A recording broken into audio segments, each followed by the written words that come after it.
ladies and gentlemen, and welcome to the September 15th edition of Beyond the Headlines. My name is Colin, Dowe, and I will serve as your host this evening. I begin this evening as I begin every evening on a Monday, saying thank you. Thank you for joining us. You're the ones that make this show possible, and we're happy that you're choosing to give up a part of your Monday evening to be with us. So whether you tune in to GBN Television, listening on GBN Radio, or logged on to any of our social media platforms, welcome, and we look forward to an exciting discussion this evening.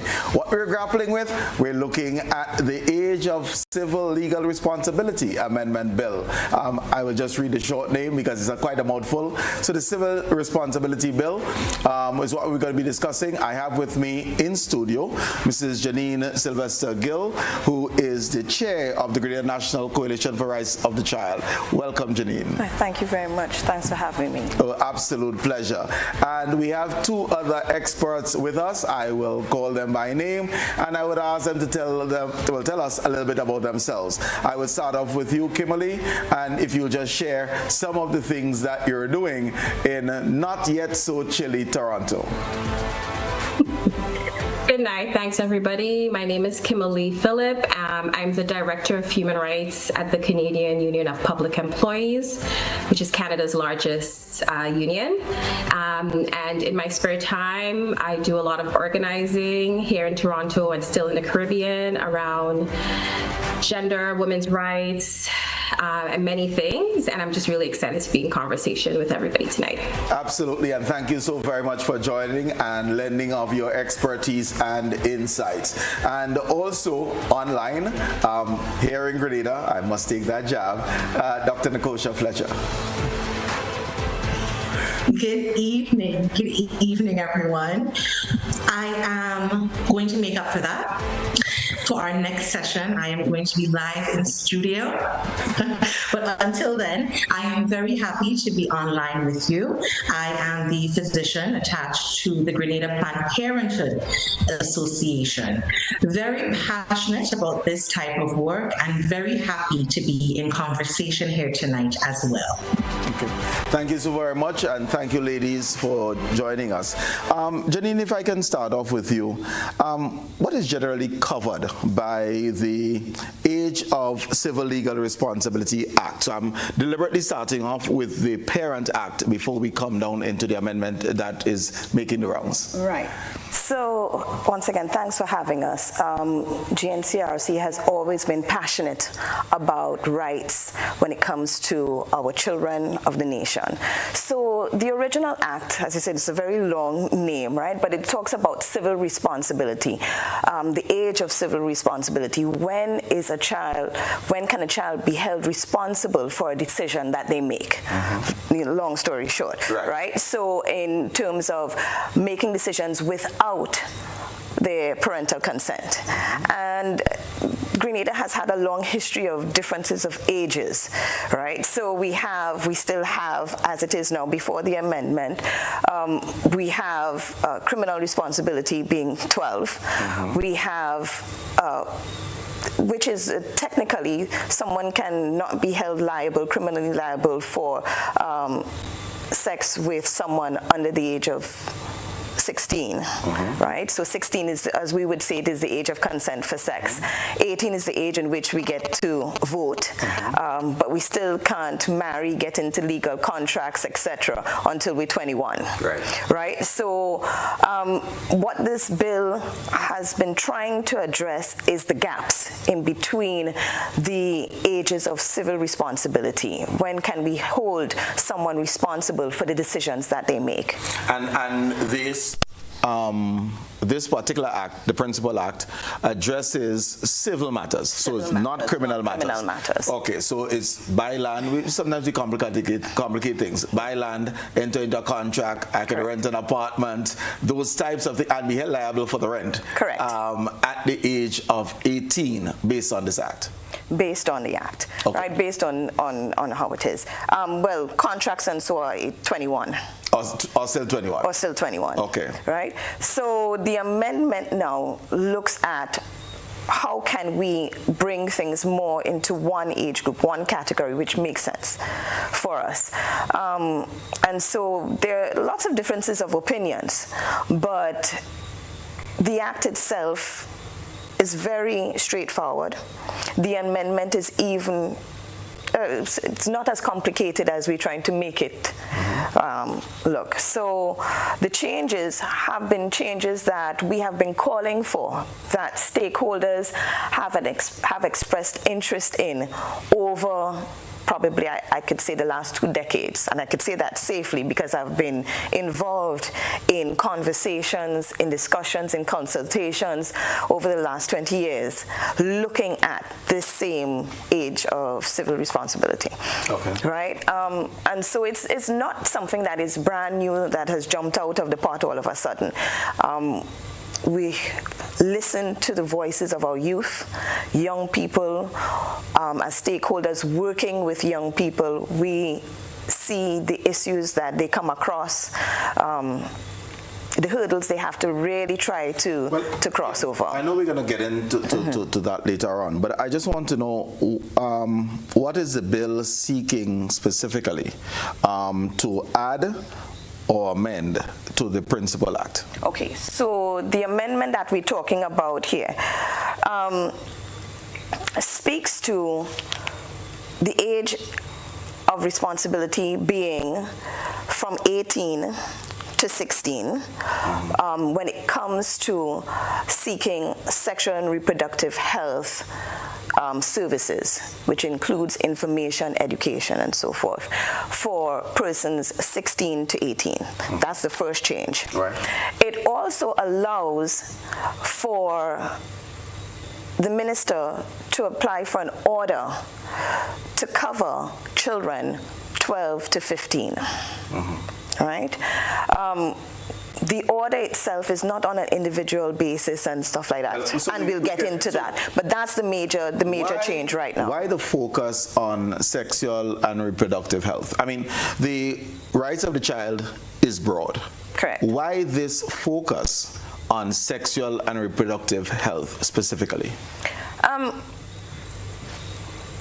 Because of the gap, because when we look at sexual violence against our women and girls in Grenada, when we look at the data that we have, the number of cases, we had to make it a priority as well.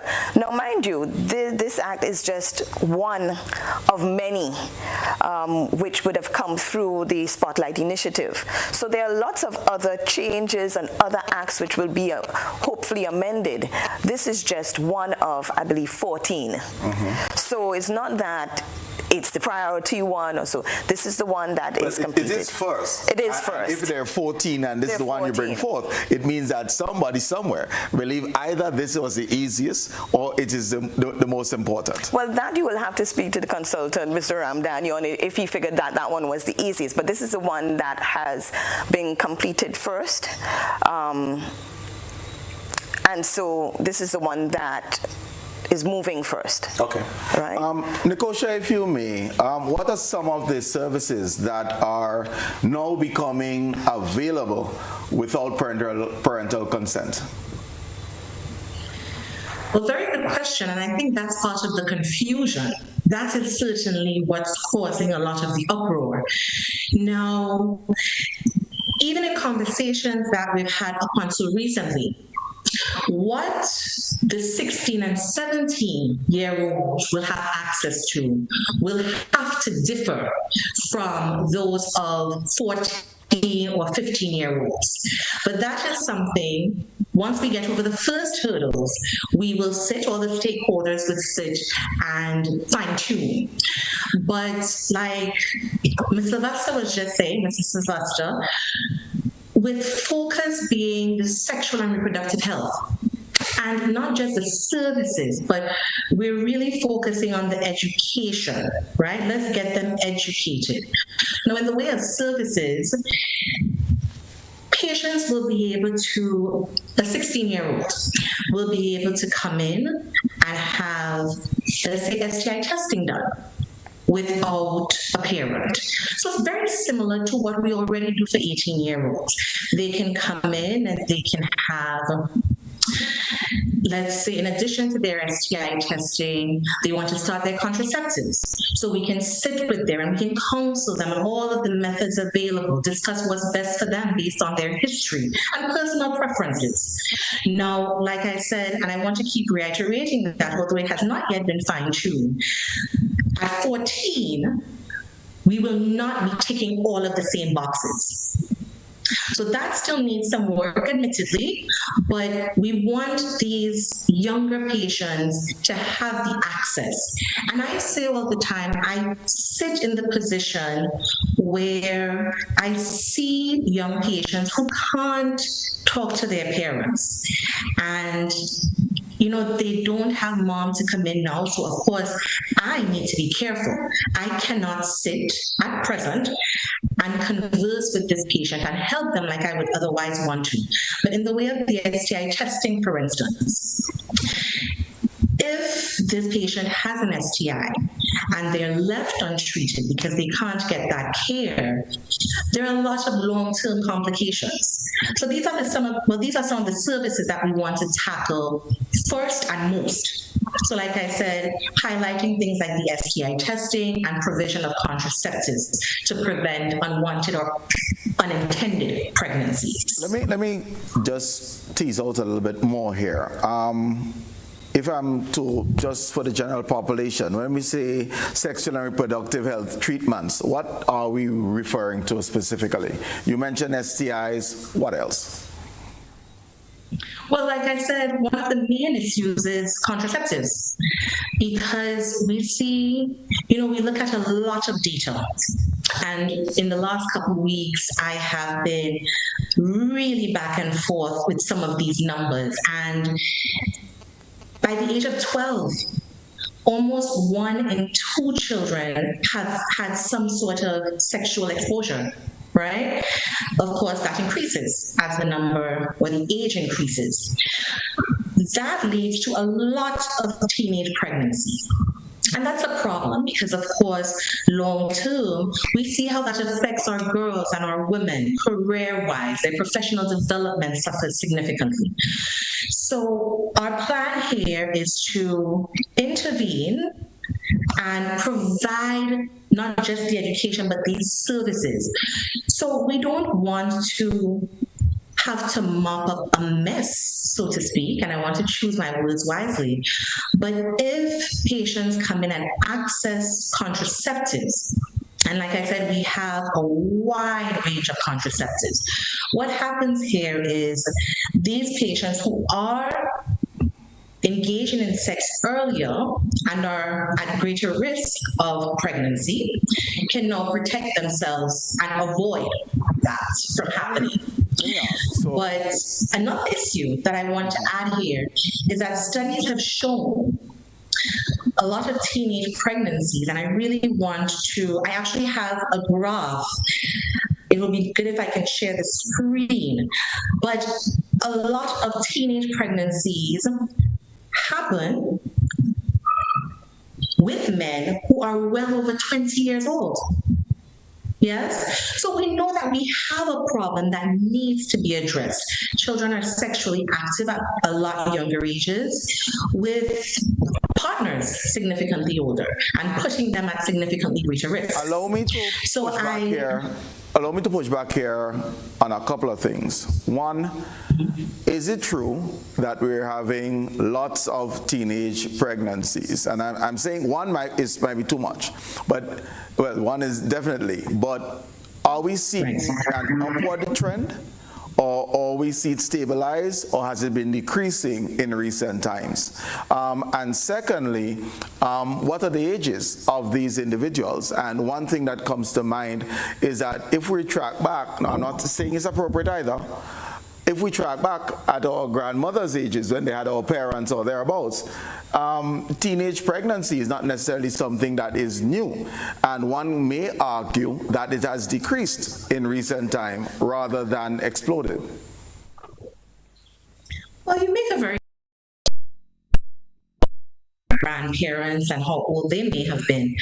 But I definitely think, and these are numbers that I wish I had known, but I certainly think we have seen a bit of a rise. Now, like you were saying, maybe it's not through the roof, but we certainly have a rise, and not just a rise in numbers, but I have seen 11-year-olds pregnant, and that's a problem.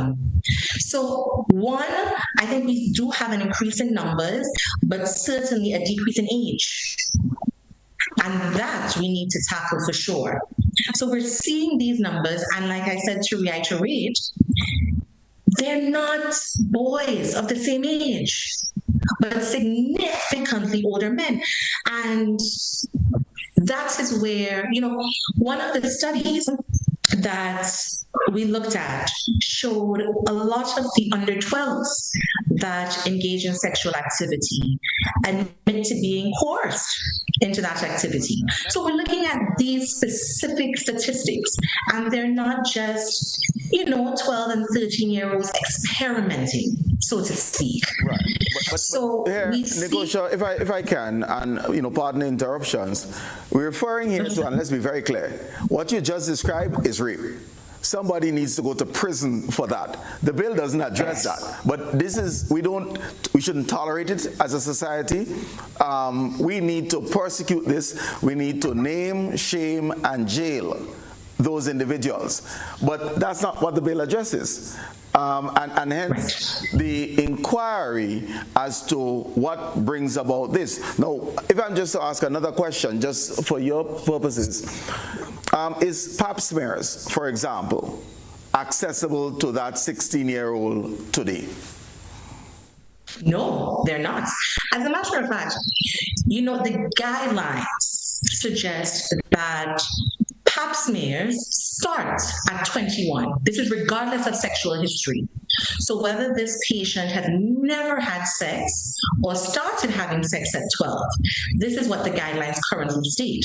So they start at 21, and as long as they're normal, we do them every 3 years until this patient is about 50, after which time we do them every 5 years until they're 65. And then if there's cause or reason, so a 72-year-old wakes up with vaginal bleeding, for instance, and she's been menopausal for the last 20 years, we'll do a pap smear. So these are the guidelines that we follow. So even though we tend not to do pap smears on 16-year-olds, just based on those guidelines. But this is one of the medical services that will be available to the 16-year-old, but it's not needed from what you're saying, based on the guidelines. Well, that brings me to the point that Grenada, Guyana, and Suriname are now the top 3 in the region for cervical cancer. So this is conversation that has also been had, because maybe these guidelines need to be changed and we start doing them in younger patients. Now, once that happens, this is certainly a service that needs to be started at a younger age, because the earlier we do that, the more likely we are to see precancerous and cancerous changes that we can address. Is it also true that individuals who start having sex at a younger age will be more at risk of getting cervical cancer? Absolutely. No, that is because HPV is a sexually transmitted infection. And the younger you are, the more partners you have. It means, just like any other sexually transmitted infection, you're more at risk. Now, what happens with HPV? I always say, most patients, you look around and more women than not are walking around with HPV at some point. But what happens is the body is able to clear it on its own. So an immunocompetent patient is able to clear that on its own, and she'll never know that. Now, if HPV is not cleared in a timely manner, that is where we see the changes in the cells. And of course, without the pap smears to catch this in a timely manner, that is what progresses to cervical cancer. Okay, thank you. So the earlier we're able to test and treat, certainly the better results we're going to get.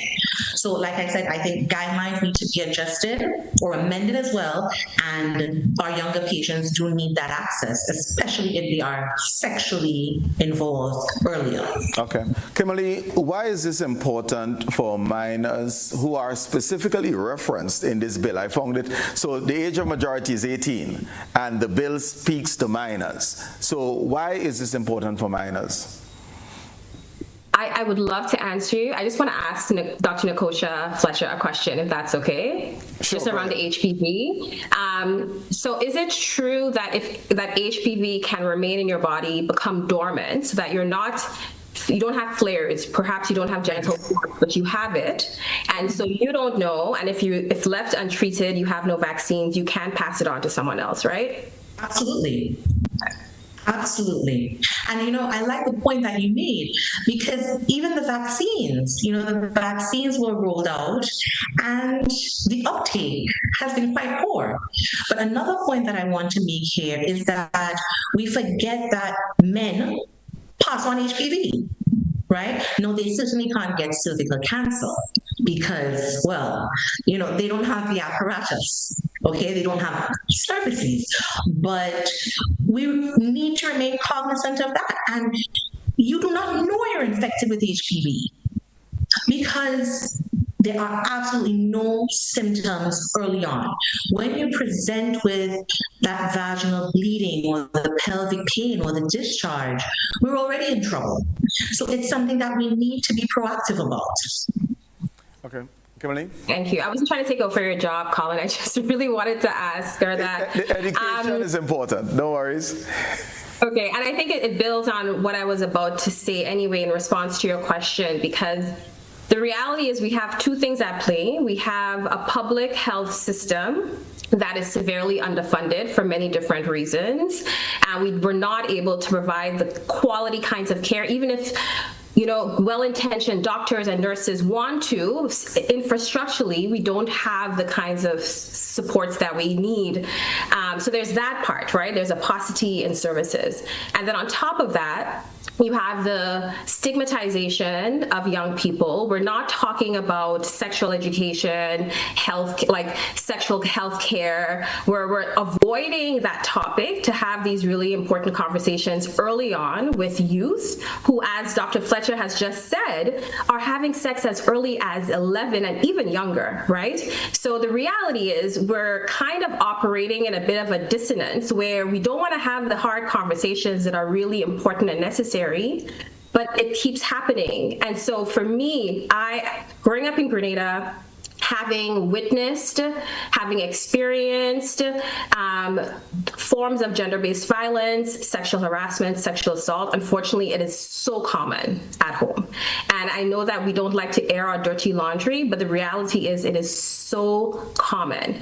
And my concern is the more we try to avoid the conversations, the more we try to deny the really hard and real statistics, we're doing our youth, our young girls, our women, our society a disservice. So the Spotlight Initiative that Mrs. Sylvester spoke to earlier shows that 60% of teenagers in the Caribbean have had exposure to sex. So 60% of teenagers. And that's just based on what we know, right? That's just based on what made itself visible in research, in data.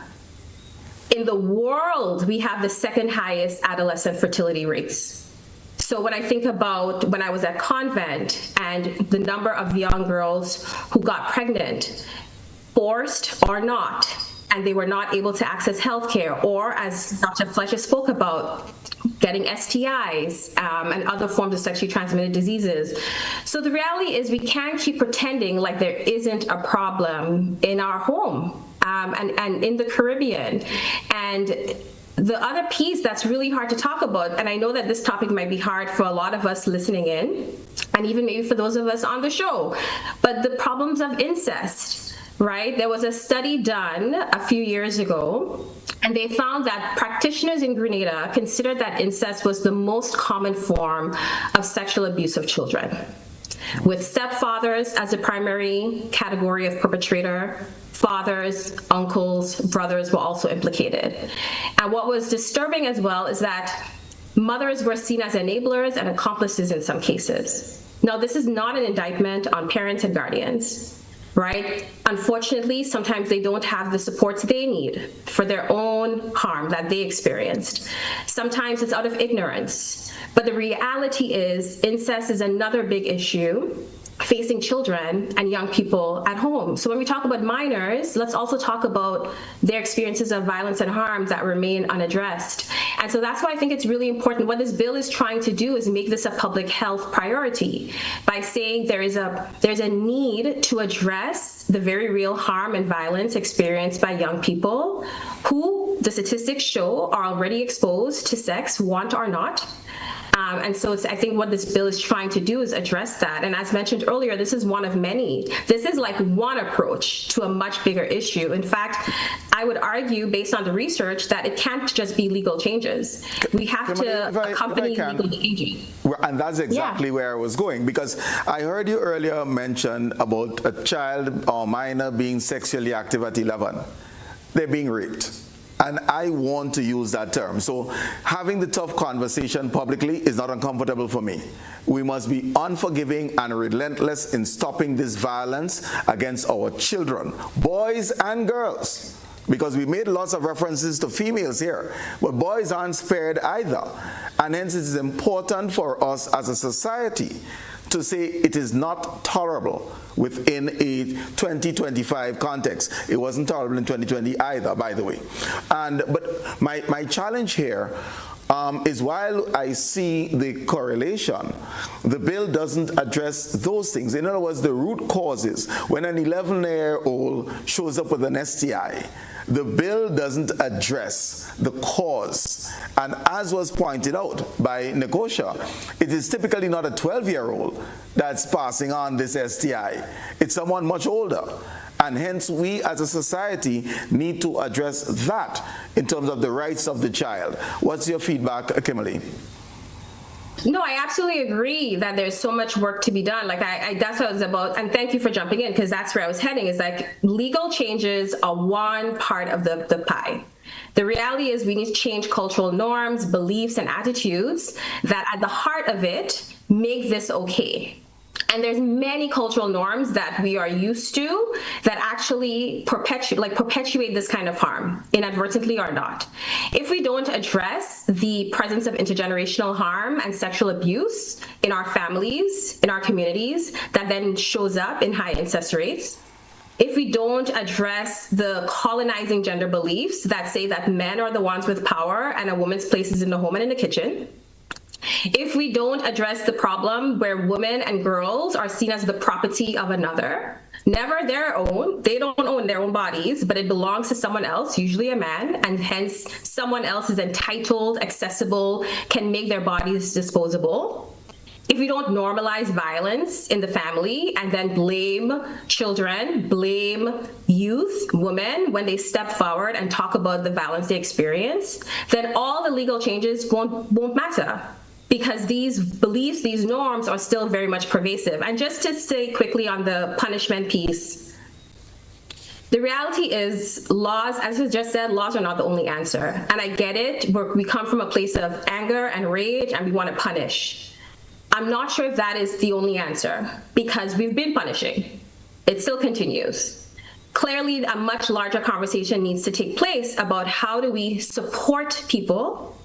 How do we have these conversations? How do we shift cultural norms and attitudes and beliefs that make it, that perpetuate these forms of violence? I don't know if just punishing and throwing them behind some, like in the jail cell, is the answer, to be honest. I think we need to have a much bigger conversation. But having comprehensive sexual education that's appropriate for children and appropriate for youth. That is hard. I think that we need to have that conversation. Let me ask this, but aren't reproductive and sexual actions something to be monitored by and counseled by parents and guardians? This sexual education, can one reasonably expect want to be going into Grenada Planned Parenthood Association to get that? Or shouldn't that be something that is within the fabric of our society, whether it's within schools, within churches, and certainly within homes, so that that education can take place on a widespread basis, as opposed to a child already being impacted, already being damaged, and then seeking out the help? No, absolutely. But I mean, y'all can raise your hands if you like. How many of us talk to our parents about sex? Mm-hmm. Not me. How many of our parents said, come, let's have a conversation about consent, bodily autonomy, sexual harassment? The reality is we're not having the conversations in our families for many different reasons. So I think what we can do is put in place supports that can help families have these conversations, but that also destigmatize these issues for young people. Studies show that young folks want to talk to their parents, but if the parents and the guardians are not able to have those conversations for whatever reasons, perhaps they're even dealing with their own experiences of violence, then how can we create multiple avenues where folks, young people, can get that kind of support? Okay. It is time. This time goes so quickly. So it is time for our first break. So we'll take our first break and we'll be back shortly.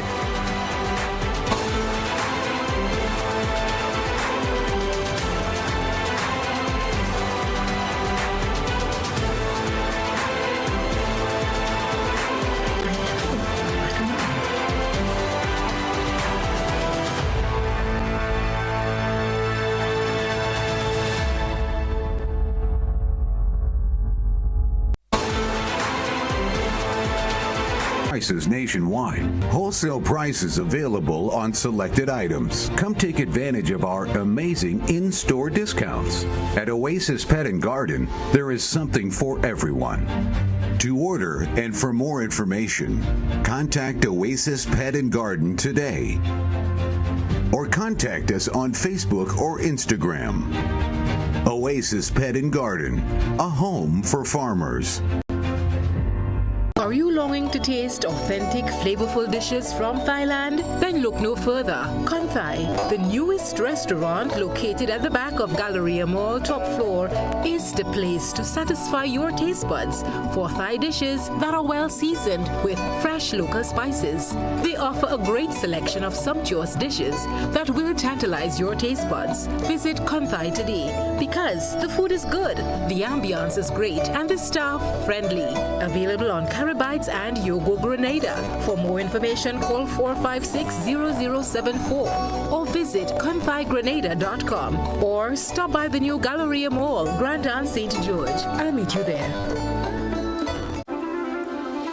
Are you ready to take charge of your money, build wealth, and protect your family's legacy? Then join us on October 9th, 2025 at Radisson Grenada Beach Resort for your Financial Future 2.0, Legacy, Literacy, and Liberation, a one-day financial summit designed to break cycles, build wealth, and leave a lasting legacy. You'll gain real-life budgeting hacks, a money mindset reboot, steps to create generational wealth, and practical tips on investing, estate planning, insurance, health, and business finance, all from expert speakers who know how to turn knowledge into action. With 2 inspirational keynotes, 3 powerful panel discussions, and 6 breakout sessions, you will leave with your personalized action plan for success. Don't wait. Secure your seat today. Tickets are EC $350 at disruptiveleadershipconference.com/YFF. Your Financial Future 2.0. Your next chapter starts here.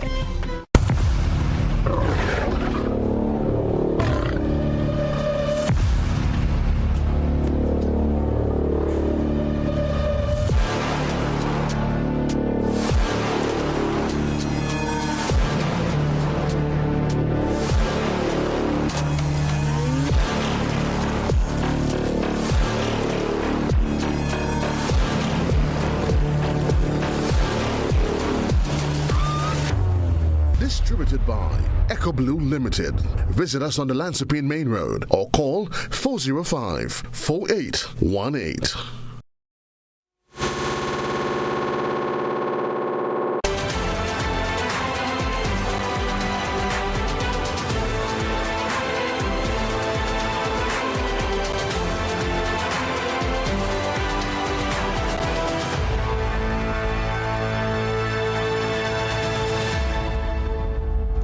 Welcome back, viewers and listeners. We're addressing the Age of Civil Responsibility Amendment Bill, and we have a number of experts in studio with us, and online. Jeannine, quite often we're accused of being reactive. We're signed on to some treaty, or we're trying to get some external funding, and because of that, we need to put things into law in Grenada. What brought about this bill? Where were we trying to get the monies from? Well, we got monies through several funds. UNICEF was one. And you hear people saying, okay, we taking the monies and we going according to their agenda. Spotlight Initiative. The way Spotlight was set up, one of the first things, it was made out of the demands, the requests that we had as a nation. So Spotlight asked, would we be looking at legislative reform? That's one of the pillars, right? So if we're looking at legislative reform, what are the gaps? What do you want to see? Where do you want to see changes in? And so it was not UNICEF's agenda or any Global Fund agenda or anything like that. This was a response to the requests that we as a nation were making. The stakeholders, the children, the women, the men, policymakers, etc. We needed assistance, we needed the funding, so that all of these things to draft bills and so cost money. Right. So we used the money for that, but that was fueled by the demand and the request that we had. So we're not feeding into it. What are some of the areas? So we have the child sexual and reproductive health. Bill number 1. You said there are 14 in the pipeline. Civil responsibility, age of responsibility. Right. Mm-hmm. But what are some of the other areas? Certainly, as a child rights advocate, is out there and needs to be addressed. Right. So not just child, we're looking at child and family, and so we're looking at some amendments to the Maintenance Act, spousal support acts. It looked at common law relationships as well. It looked at rape within marriages. It looked at property and how we share all of those within a family structure, right? So, as I said, this is just one of many, but all of them, as we see, would have some impact on our children, right? How we manage parental responsibilities and all of that. And so, when we look at this act, you're calling it the Sexual and Reproductive Health Act. It's not that. It's the Age of Civil Responsibility. But the emphasis there, it was really meant to provide for, and as you know, Dr. Fletcher and they spoke about the services. You asked about what kind of services. They're simple sexual, and when we hear sexual and reproductive health services, this act, I should say, there's a disclaimer, this act has nothing to do with LGBTQ rights and so forth. It does not cover that at all.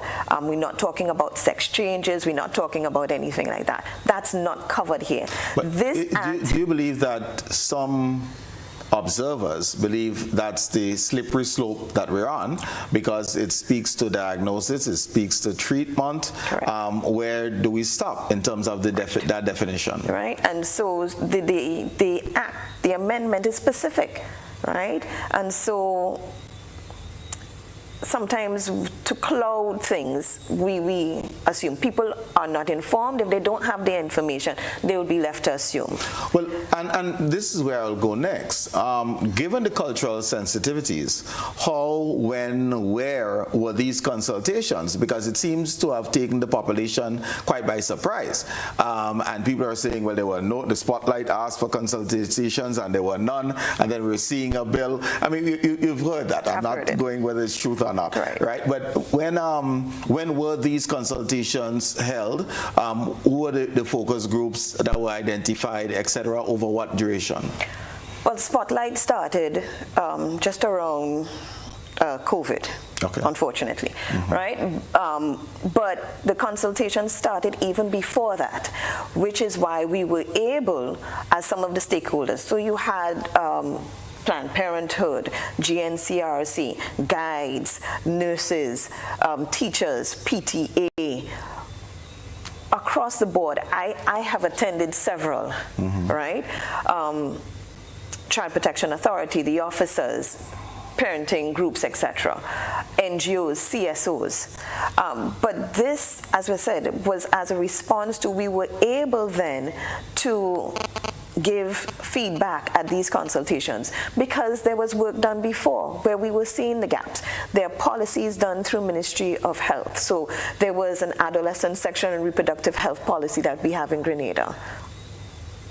Consultations were held far and wide throughout Grenada, Carriacou, and Petit Martinique. We had the family planning protocol. All of these highlighting different little aspects of SRH, which have been done over 20 years. As a teen, we were involved in consultations. What would you like to see? Are you happy with access? Can you get access? If you can, why not? When we're talking about teen pregnancy and all of that, all of those issues, it may not have come initially under the branding of consultation for sexual and reproductive health services, right, but there were conversations held over years which led to, when Spotlight Initiative became available, that the consultant was able to ask all of these stakeholders, what are some of the gaps that you're seeing? And this consultation, talking Spotlight now, was what, just prior to COVID? In which year was it? No. Well, the funding we got just before COVID. It carried on throughout COVID. I was able to check my emails, and I saw emails during COVID while we were at home from draftsmen, legal consultants, and so reaching out to the stakeholders still to say, can you give us feedback? These are some of the things that have been highlighted from other stakeholders. Can you add to that? Can you support? What data do you have?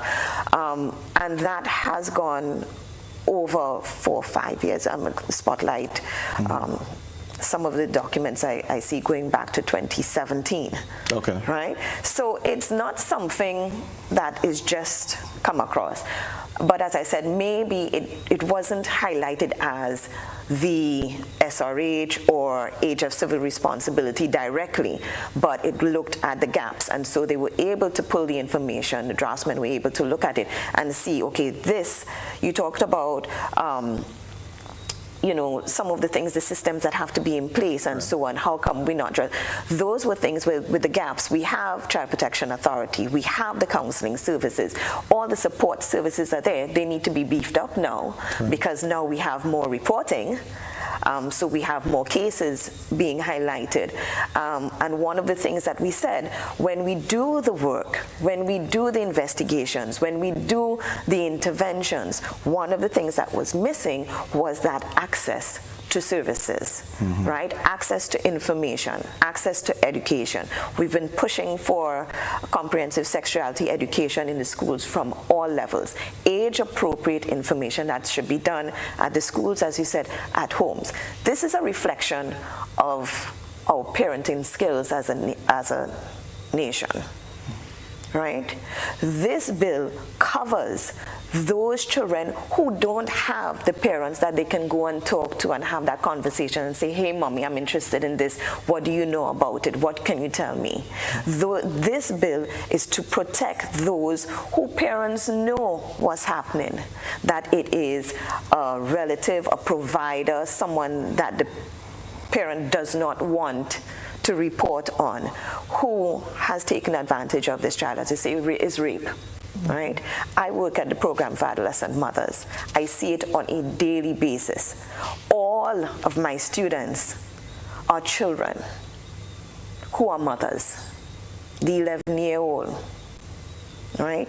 Who you're talking about a child who, even though you hear, we have mandatory reporting report, child has been given services and support and all of that, but that child still has to deal with, she's not willing to come forward, she's not willing to give a statement, to point a finger, because that person is the provider for that home. Right, and quite often discouraged from doing it. Right. And even though the mother doesn't say no, and they can say, well, mommy didn't tell me not to say, but the comments, the attitude, the behavior, the punishments for even insinuating, right? If the people that they trust, right? We're talking about religious leaders, persons involved in church and all of that. This bill was meant to provide safety for those children. And that's where, especially that clause, that 12 to 15 clause is important. And the minister can't just make an order.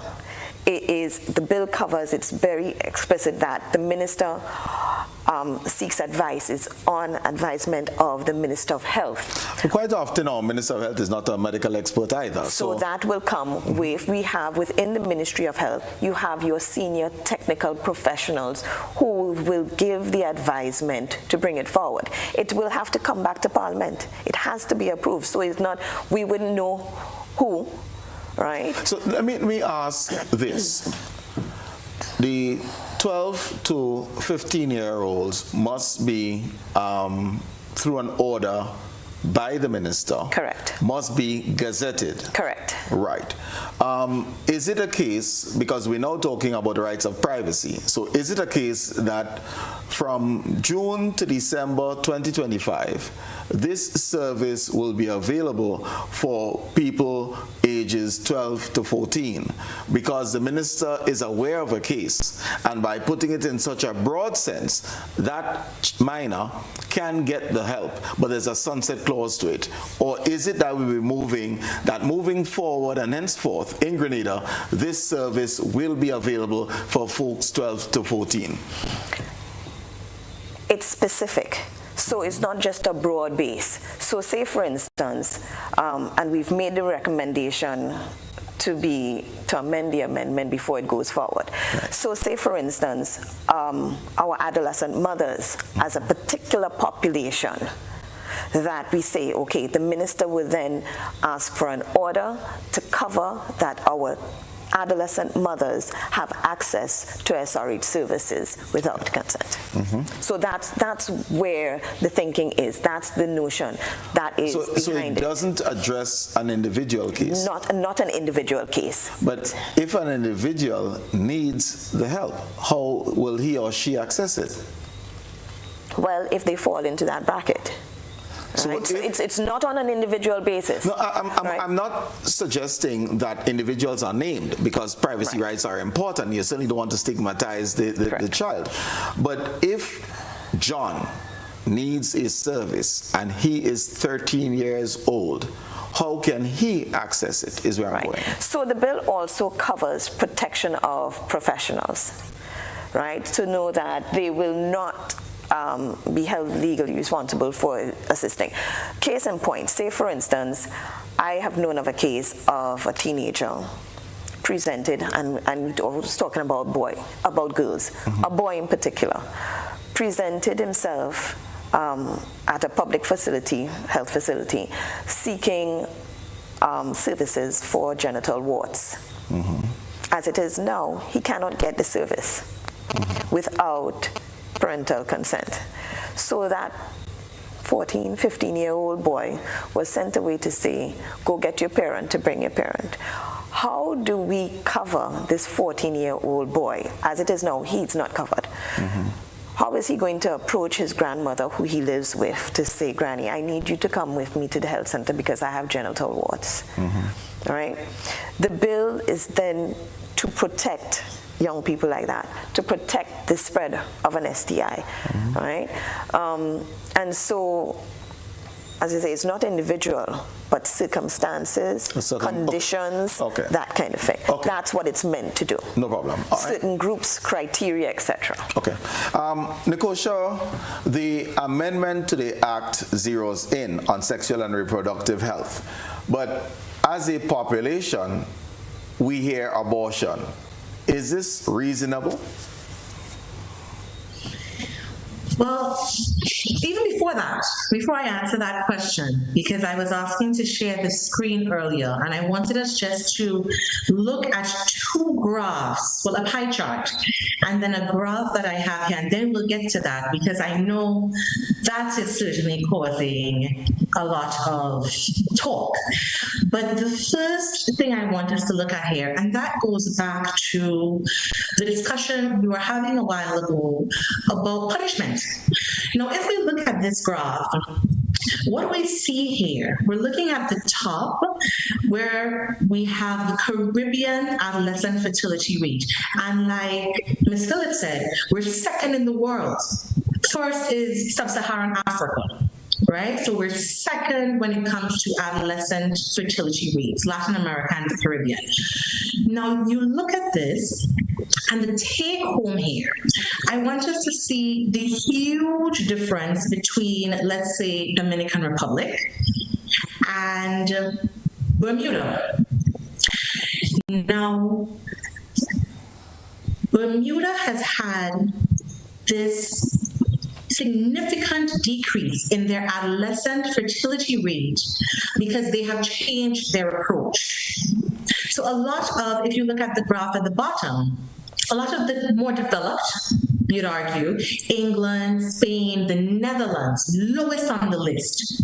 You see that, and this is again based on a lot of work that was done, studies that were carried out, their numbers are a fraction of ours. And that's because they've changed the approach. So, like Ms. Phillip said, punishment is necessary, right? We're not throwing that out the door at all.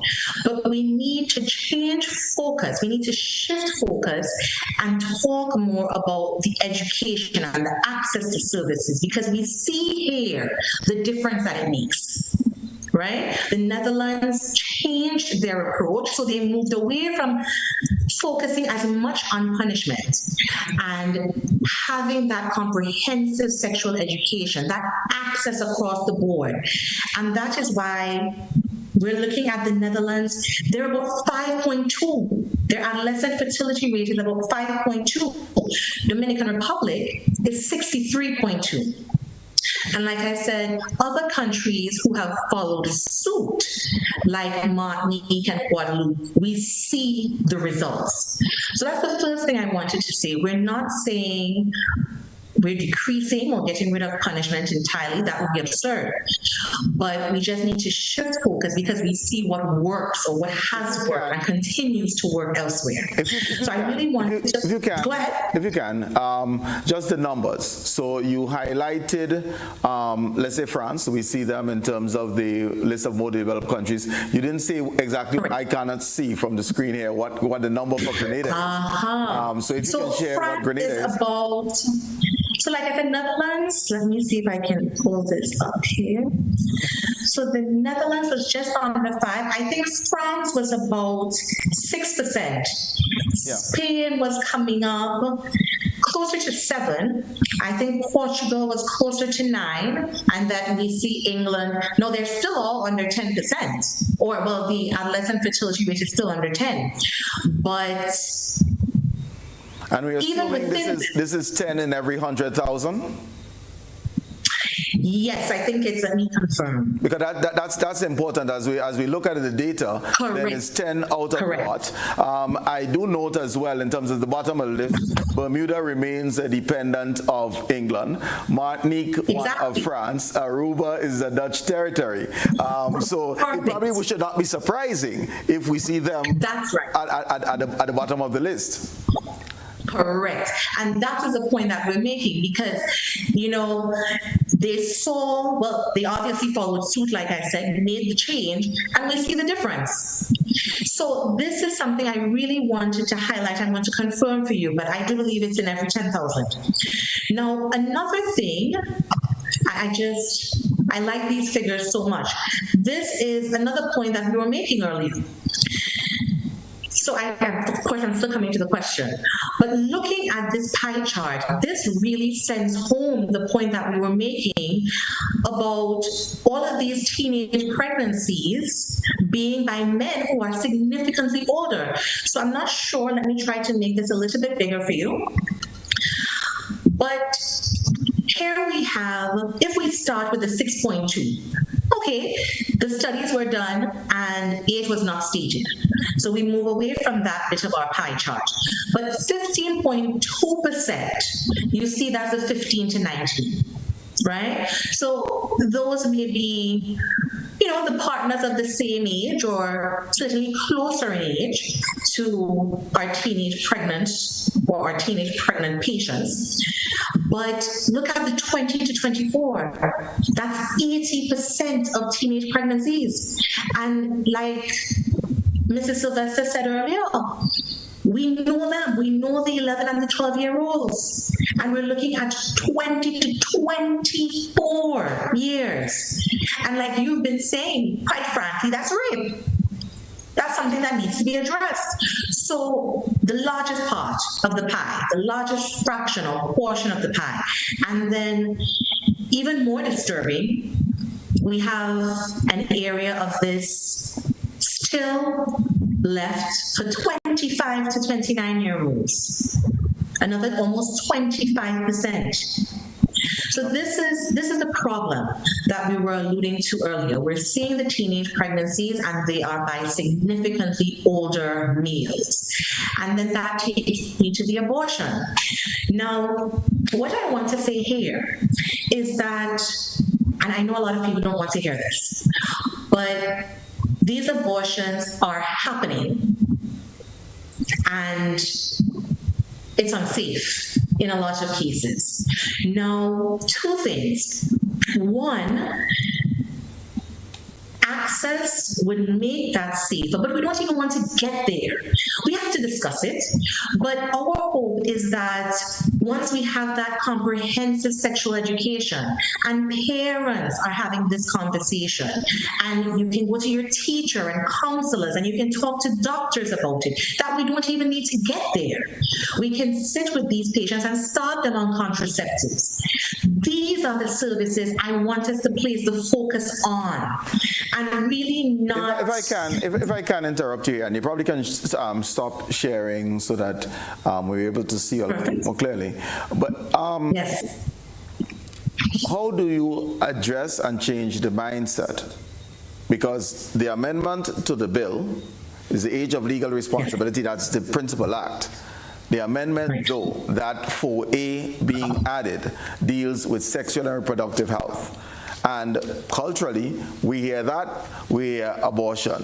And how do you address, and just speak to the population to say that it is about more than that, to have faith? And how will we go about having the education that is important, having the counseling services that are critical after these youngsters would have gone through the trauma that they would have gone through? Right. You see, I know PTAs and so we've started engagement. And, we talk about the church. So there's a lot of groundwork to be done. And I think that is where our focus needs to be now. Yes, we are providing all of the services. And I want to reiterate what a 14-year-old will be able to access will differ compared to what that 16-year-old can access. Okay, so this is the fine notes at the bottom, okay, the small print. But our main focus needs to be that comprehensive sexual education. And that means, like we said, having the meetings and maybe the town halls and all of that. And really, I want to say converting, changing, like Ms. Phillip suggested, these cultural norms and the way that we think. We really need to become a little bit more open-minded and see the benefits. Have we put ourselves in a position where we have brought forward an act?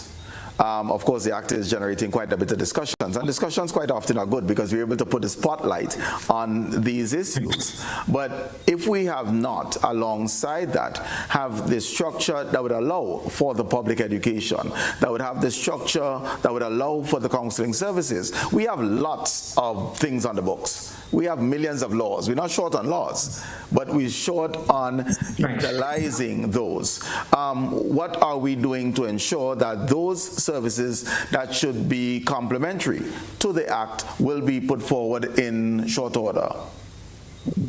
And this is... as you say, we do have the services. Change has happened over time. We've had legislative changes. We've had the criminal code amended. We've had where through different projects, the same family laws, but there are still some things that need to be done. We do have a protocol for reporting. So we have now, if we have this amendment, we may have an increase in persons' uptake of services. But the protocol is clear, the Child Protection Act is very clear that we have mandatory reporting. So if there is a case where we say we suspect that there is abuse, the protocol is there that the professional is mandated to report. We have the systems in place. It is a matter of professionals following the protocols.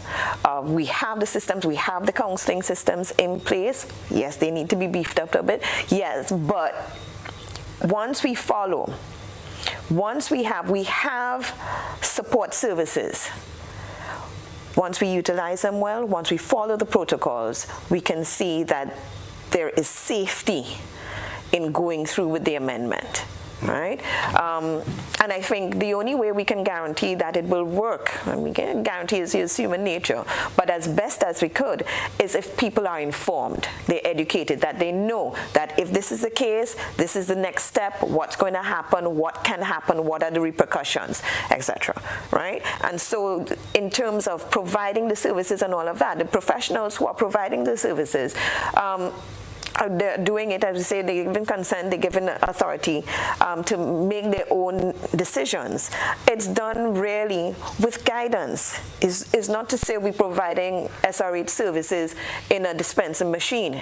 You can't put in $5 and get your a contraceptive, right? These services are provided with guidance by professionals, okay, right? And so I don't think we need to really be so, I don't want to say paranoid, I have to choose my words wisely. You know, concern is good, but we have to ensure that our professionals and persons who are working with this system follow what's in place already. Right. Right? As we say, this didn't come alone. There were years of services and things put in place where we amended acts, we amended the Child Protection Act, we amended the Criminal Code, so that when the cases do arise and those who need the help will be able to get it with the support systems. Okay. All right, thank you for that. Viewers and listeners, we have to take our second break. After that, we'll be welcoming your calls and comments. See you shortly.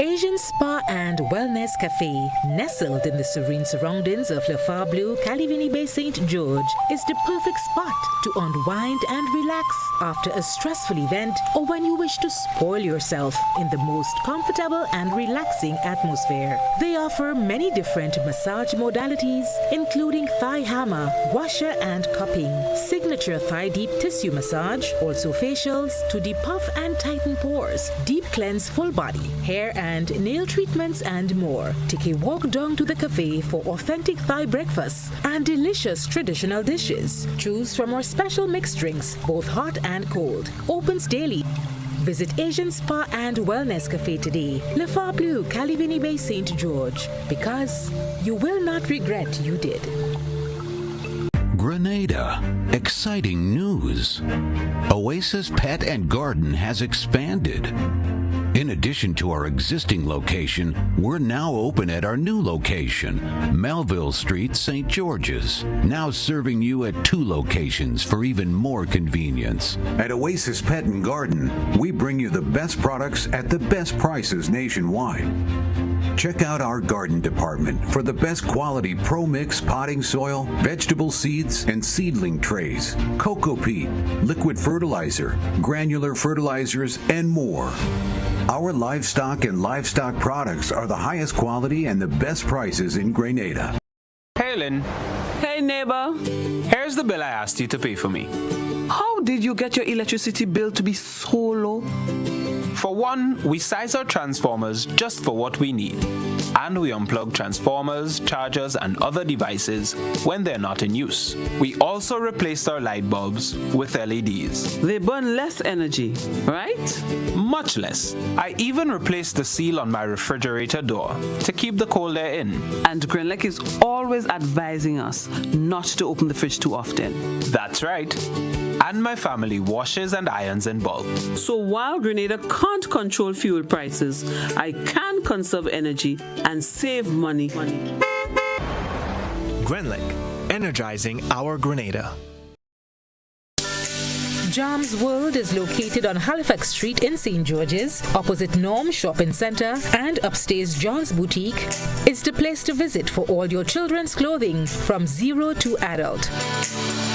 On sale are children's tops, pants, hats, vests, dresses, toys, and other accessories. Also blankets, hot and cold breast pads, breast pumps, car seats, strollers, walkers, playpens, footwear, pillows, hair products, and more. They're open Monday to Friday, 8:30 a.m. to 5 p.m. and on Saturday from 9 a.m. to 2 p.m. Go on down to Jam's World on Halifax Street, St. George's, and in Hillsborough, Carriacou, or call 459-6564 or 403-6564. You will not regret you did.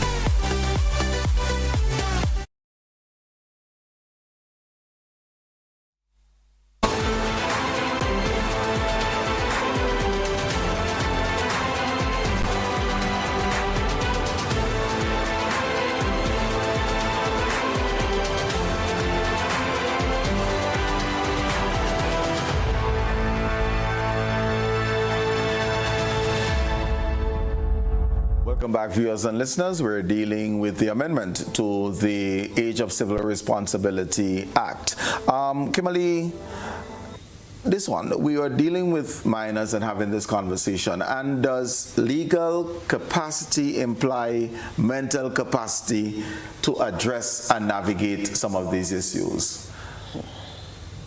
Oh, wow. That's from a Colin question?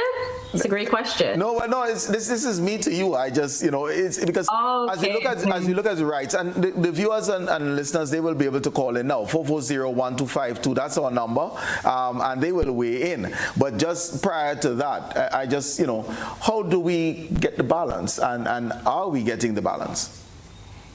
Yeah, I think that's a good question. Legal capacity does not necessarily equate to mental capacity, but as Mrs. Sylvester Gill mentioned earlier, right now that we have all these gaps in legal age responsibilities, right? So currently, someone is able to have sex, but they're not able to access the kinds of care, public health services, contraception, STI that come along with having sex. So this discrepancy in their ages is not helpful. But even if I were to flip it, I am 40, so I am way above the age of consent. I'm able to access many different services, sign contracts, etc. But even at this age, it doesn't necessarily equate to mental capacity, because if we look at things like mental health issues and all these pieces. But I think what this bill is doing, it's not necessarily saying that someone, once they hit 16, that all of a sudden they have this increased mental capacity and are able to make all of these decisions.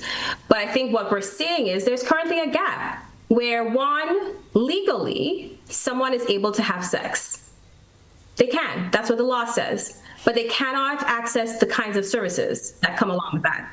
And we've already spoken ad nauseum about the current landscape and the realities of increased levels of sexual violence and sexual harm, and the fact that youth are having sex very early. So we can either continue to live in a bit of denial, or we can just face the realities and then talk about how do we now respond in a helpful way. And I just also wanted to say too that even if the bill is passed tomorrow, there's also a socializing that needs to happen even for young people who are now able to access these services.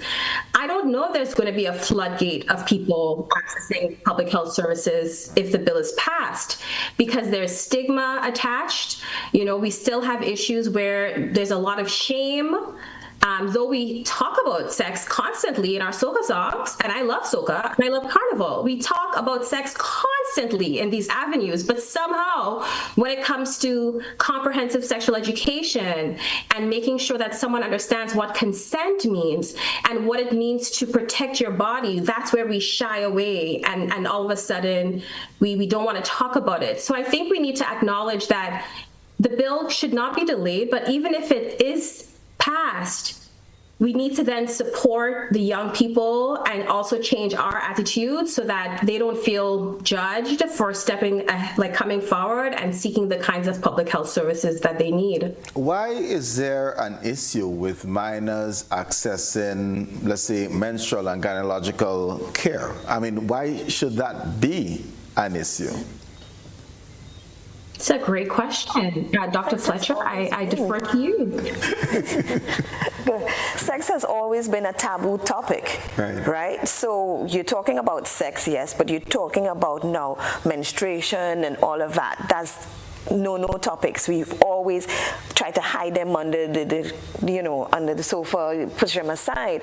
And so it's difficult to even, for our young ones, to speak about it to persons who are ashamed to talk to the young ones about it, right? And so even within the school, that's why CSE has been so difficult within the school system, because we've had issues where teachers have been assigned to teach comprehensive sexuality education, and they themselves are not comfortable with it. So then they don't talk about certain things. They talk about the self-esteem part and all of that, yes, but when it comes down to the nitty-gritty, those are not things that we talk about. Culturally, we've still, it's still a taboo topic, and we talk about access. Well, let me ask you, we're talking about access, and I know Dr. Fletcher mentioned the access to contraceptives.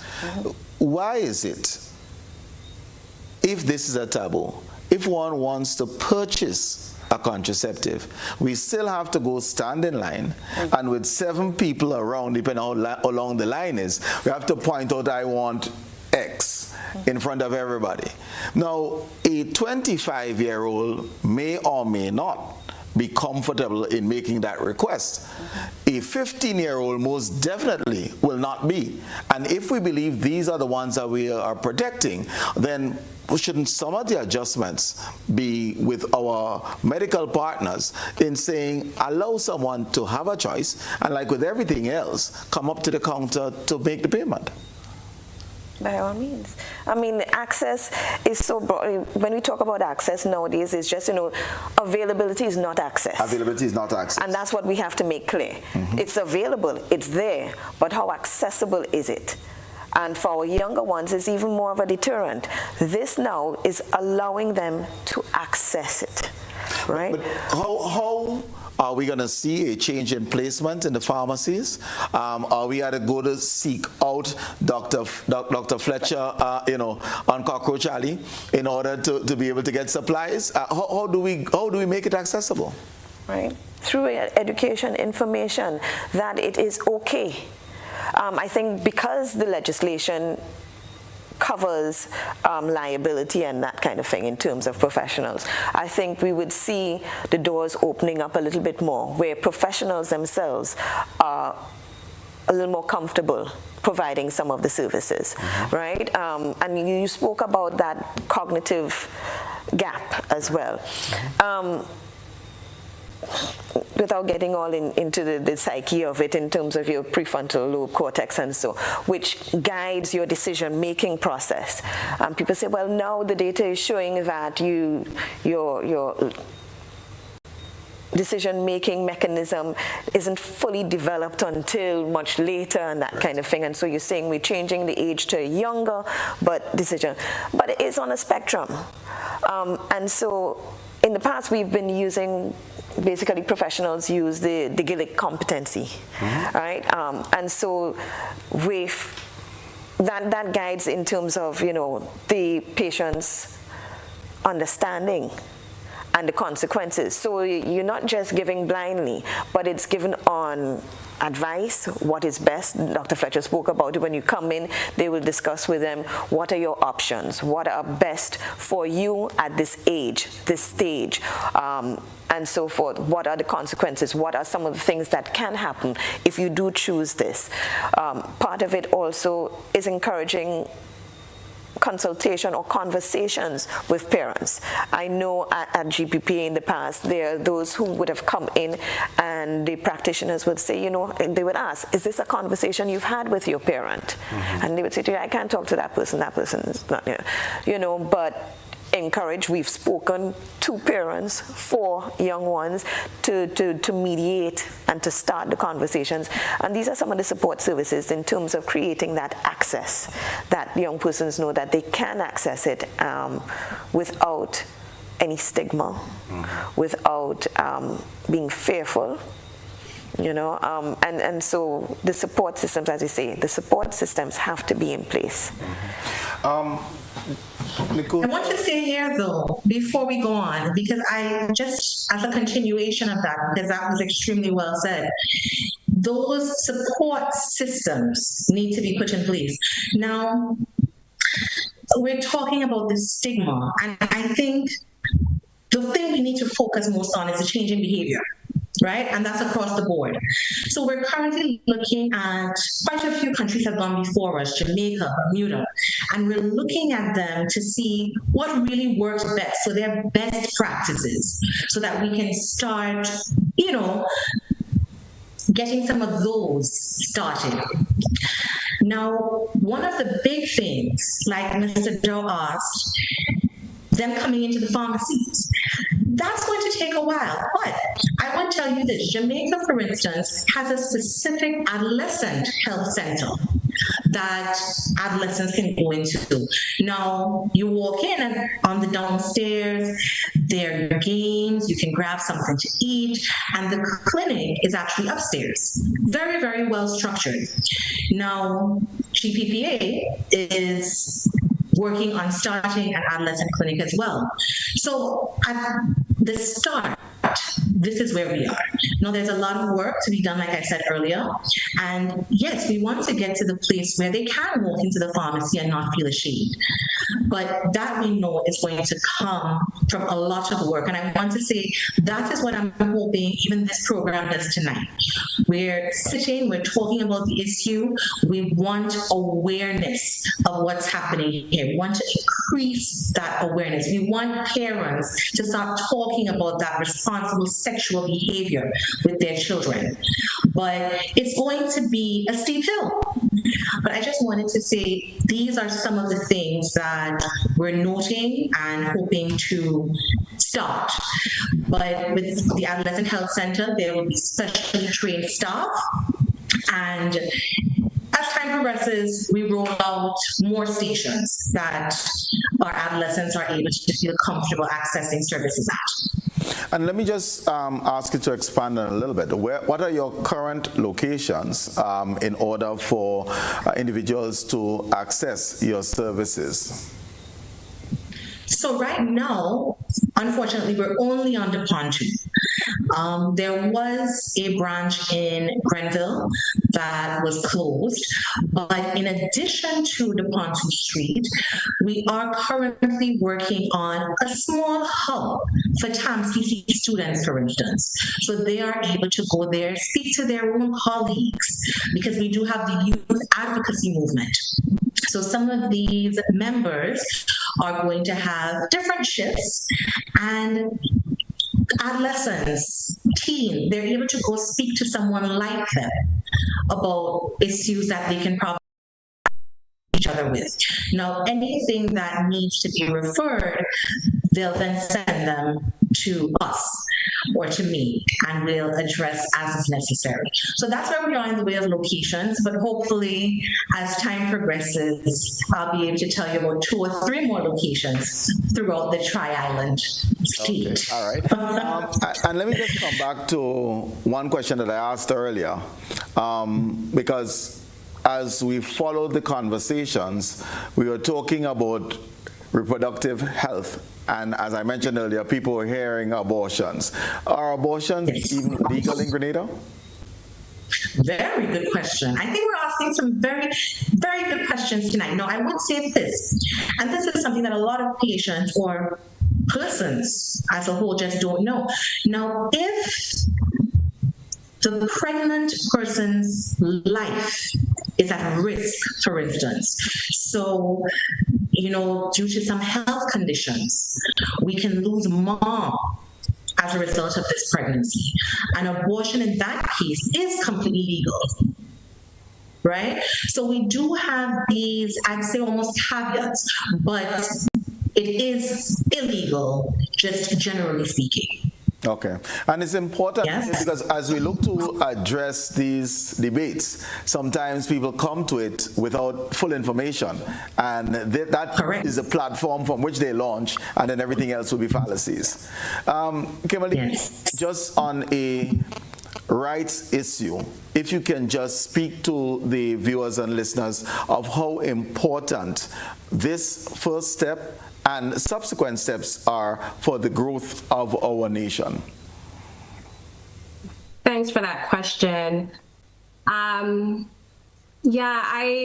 think about growing up and knowing of so many cases, neighbors, friends of people who were in really unfortunate situations. And I'm happy, Colin, that you named it, right? Some of them were raped. Some of them experienced this spectrum of sexual violence is quite long. And so I think if we really wanted to prioritize the well-being of children, the well-being of youth, and those who continue to experience sexual violence at disproportionate rates, we'll take this seriously. I understand that fear is always present. Misinformation, disinformation can be really distracting. I think at the end of the day, we're talking about the well-being of children, the well-being of young people who, as we've spoken to at length, are experiencing significant levels of sexual abuse and coercive relationships. And I think coercive relationships might be a bit more harder to pinpoint because of the ways in which it shows up. But I think if we started showing young people that we as adults are willing and ready and courageous enough to have these hard conversations, to sit down with them, but to also do our own unlearning. I think if we showed them, mirrored to them that example, hopefully it might make it easier for them to be able to come to us because now they feel like they can trust us. Maybe it will make it easier for them to speak to their peers, go to their teachers. I remain deeply concerned about unaddressed levels of violence that we continue to see.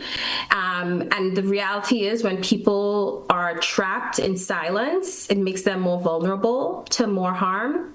And I think what we're trying to do, this whole conversation has been about really getting them out of these vulnerable positions. And I don't think we should feel any pride in the fact that we have some of the highest rates of sexual violence.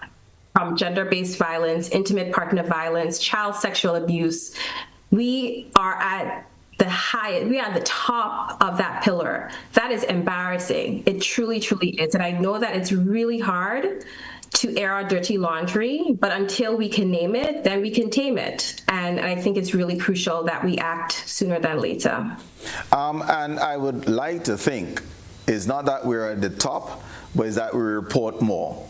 So we need to reduce it, but I would like to think that we are moving in a direction of reporting more, and hence there's a greater awareness, and that in itself would feed into a reduction. I'm a forever optimist, so that will be my hope.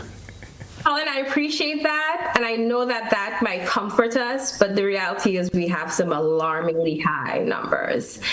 And sadly, even with reporting is it's just like a fraction, right? Those are people who were courageous enough, had supports, came forward. The numbers are most likely much higher. Yeah, no, that's without a doubt. And we have to recognize that a broken child grows into a broken adult, and the cycle continues. Nicosia it's almost time for us to start wrapping up. So some closing comments to the general population on the services, just reiterating the services that are available, how they can be accessed. Do you have a hotline, privacy protocols, those types of things that can bring comfort to the population as they listen. All right, so at GPPA, we offer a wide range of services. Like we focused on all of the STI testing. Ministry of Health sent out a notice about 2 months ago talking about the rise in STIs, and it is very real. Okay, the numbers that we're seeing now comparatively are significant, they're very high, but we do a lot of STI testing. We have the widest range of contraceptives, I believe, on island, and just the counseling, come in and talk to us. Now, in addition to that, that's what I wanted to focus on because we're talking about our adolescents and passing the bill, but we also have prenatal services, postnatal services, and just general health. Okay, so you can always pop in and have a consultation completely unrelated to sexual and reproductive health, but that is our focus. We want to increase access, especially to persons who otherwise would not have the access to these services. Right. Now, even cervical cancer screening, so pap smears. We do a lot of pap smears. That is something, another conversation in itself.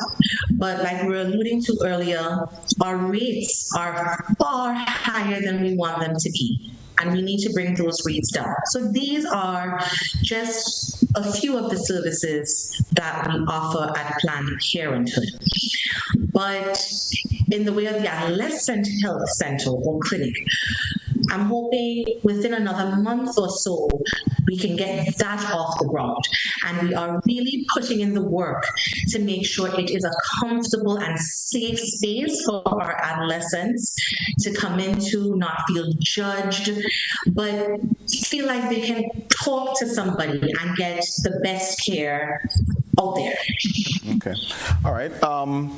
Jeannine, just before I ask you for your closing comments, I observed that the portion of the bill that addresses the sexual health education is 7E. That's the very last line of the bill. Is this emblematic of the importance that we're placing on sexual education? I don't think so. It just so happens that they're all important bits. Somebody has to come in last, but what is important is that it's included. It's included. Not that it is least important, but it is there. And it's a conversation that we've been trying to have for the longest while. It is included. Even though it's at 7E. And where I'm going as well is that shouldn't this be a precautionary step rather than a reactionary step? And hence, certainly the work, no matter where it falls in the bill, ought to be proactive, upfront, so we don't have a lot of these issues where we have to use the services of Dr. Fletcher on the clinical side. Right. It does look a bit reactive, but there has been work before. There are systems in place. The Education Act covers a lot of the stuff. So it's, as I said, it's not new. It's just the amendments to ensure that we tighten on some of the services we have already to ensure that there are no loopholes and no gaps.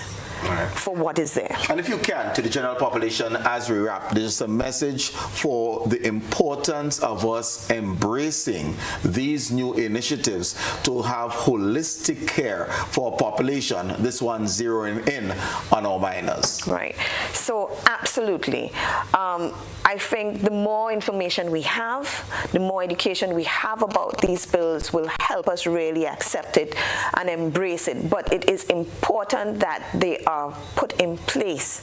GNCRC's role is we are the coalition on the rights of the child. We want to protect the rights of our children who are normally the voiceless ones. They're not often heard. We're here to represent them. We are going to push as hard as possible to ensure that they remain safe and secure, that they get access to services that will help protect them, to ensure that our stakeholders, GNCRC is made up of a number of stakeholders, including the Child Protection Authority, education, social development, to ensure that we work together.